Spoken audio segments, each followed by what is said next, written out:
Well, a very good afternoon to you. Thanks for clicking on to the Saturday edition of Vogan's Views on Europe, also exclusive here on Facebook and Twitter. Thanks for joining me. Hope you're having a good weekend wherever you are. I hope you're enjoying the sunshine across the majority of the UK, all conducive of high pressure that's building over the UK. It's going to continue to do so over the next 48 hours. As heights build in the atmosphere, we're going to be seeing the mild conditions at the surface, but it's also going to keep any weather out. So any cloud cover is going to be eroded as those heights build, and we are going to be seeing widespread sunshine across a large part of the UK. You might see some cloud cover today across Scotland.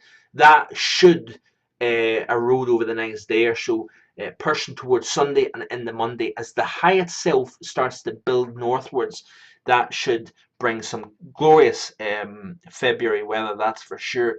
But it's all happening next week because this area of high pressure is going to eventually start to move north and eventually northeastwards. As it does so, as colder to the east really starts to intensify, the seeds are being sown for that air to get shifted more towards the west, and I'll show you it in just a second. This is the ECMWF upper level chart and 850 temperatures, and you can see here heights are building, but as I skip through to during the day on Sunday, you can see here the high pressure position firmly over the Wales and over the Midlands of England, the core of that high.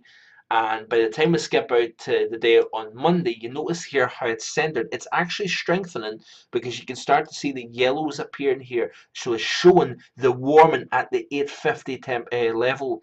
And as well as that, it's also shifting northwards. So by the time we get out to Monday, if this is correct, Scotland should see a glorious day. Temperatures 10, maybe even 12 Celsius, would you believe, during the afternoon. But of course, clear skies, light winds at night. Any daytime heat quickly escapes back up the space. And of course, we've got frost to contend with during the morning times. But certainly in the afternoon, fantastic weather for this time of year. But as this is happening here, cast your eyes over to Scandinavia, over to Eastern and Central Europe. The cold air is building here.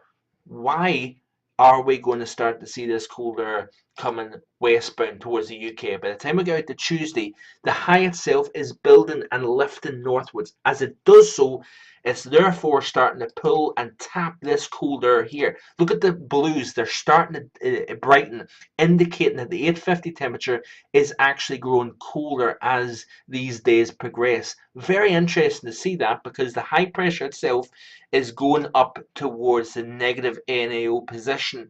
As it does so, therefore, this cold air with this high counterclockwise winds around high pressure, of course, is going to tap this air and then start to drag it more towards the west underneath the high.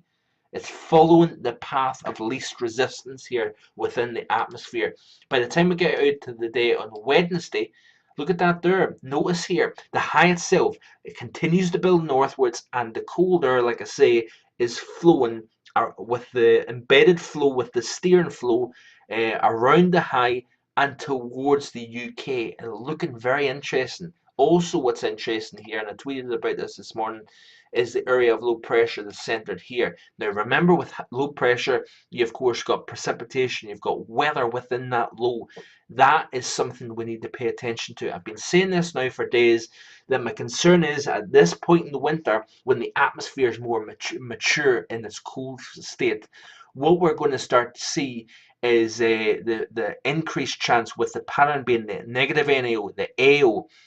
We've also got very warm waters in the North Atlantic, all fuel for producing significant snowfall. Now we go back to February of 2009. Remember the big heavy snows across London crippled the city. We're also seen back in February of 2010 record-breaking snow up over Scotland. I remember back, I think it might have been March of 2007, a foot of snow fell overnight in Glasgow. It's at the latter stages of the winter time, when the atmosphere is at its most mature state, a winter state. You tend to find that we could, given the pattern, if the pattern is conducive, we may see some big time snowfall. That is something that I don't necessarily see in the models, but it's something that I'm trying to show you here, trying to prepare you for the potential of something happening here. And I also want to say this much, This is the type of winter that we've got.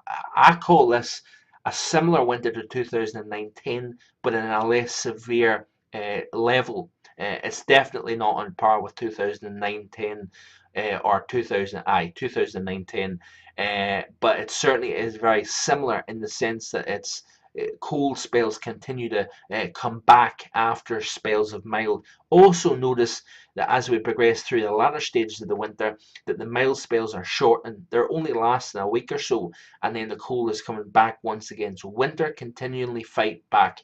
I'm sure you're sick and tired of me saying that, but just trying to really show you things that people aren't necessarily showing you elsewhere. But you can see here, by the time we get out to the Wednesday time frame, the cold air is starting to push towards the UK as that high builds northwards.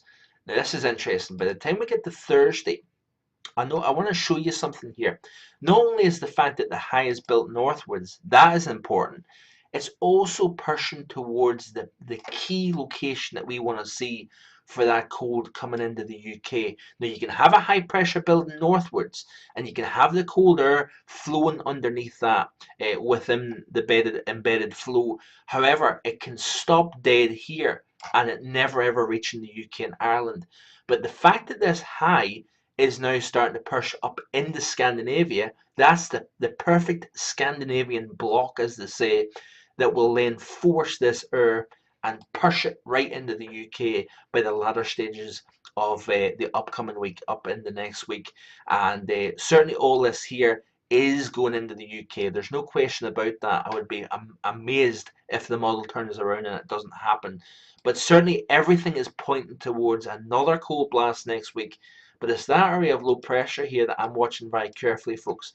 That there may mean trouble by the end of next week. So let's skip through to Friday the 22nd. There's the cold air, and there is flowing into the UK. That would be a day where we're struggling to hit freezing across parts of mainly England and Wales, perhaps Ireland as well. Notice that the blues indicating the cold over Ireland as well. I don't forget you. Sometimes fail to mention Ireland as much as I should do, and I apologise for that. But you look at that there, the flow directly into the UK, into Ireland, surface area of low pressure. Bear in mind this is an upper level low, and I wouldn't be surprised if there's a surface feature that develops underneath this and then tracks in towards the UK. Big time snowfall is a possibility given this circumstance here. So there's a lot of things to look at here, pay attention to. By Friday and into Saturday the 23rd, you can see the area of low pressure just off to the southeast of the Kent and Norfolk coastline. Colder in place. We've got the high pressure to the north, and by the way, that NAO is going to remain pretty strongly negative for the remainder of February. So even if we do see a pullback, even if we see a mild spell managing to kick in after this, say maybe 5 to 10 days afterwards, there's always that chance that cold air comes back in very quickly again, with the fact that the NAO is going to remain negative. Lots of things in the cards here. Remember, you can sign up to markvoganweather.com, get free full access to the website for 7 days. Check it out if you haven't already done so. There's plenty of information there. And as well as that, we've got US coverage as well. Hope you have a great day wherever you are. Bye for now.